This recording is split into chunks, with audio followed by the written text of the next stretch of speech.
up, guys? Welcome back to another episode of Buckeye State Overland.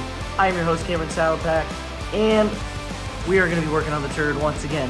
Here's what we're going to be doing in this episode. We're currently going to be finishing out the cab. We're going to cut it.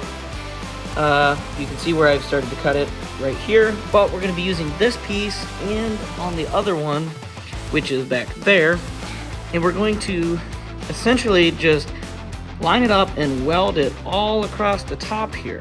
And here's why.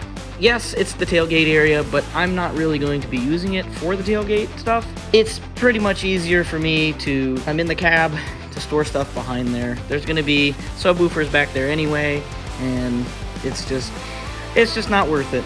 So I'm going to just seal it up, make it right, so that way all my stuff doesn't get wet, or the speakers and stuff.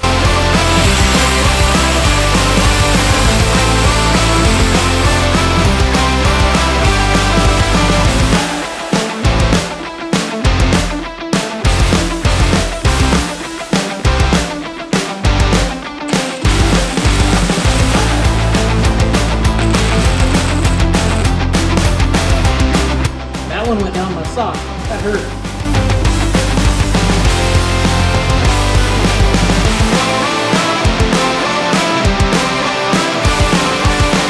So I was welding the trunk and I ran out of wire. So I'm gonna make a Harbor Freight run. Oop, wasn't me. So, cut out a piece to finish out the rear section and the floor pan, cleaned it up, got it ready to weld on, and finish out this rear section and gaps and things between everything else.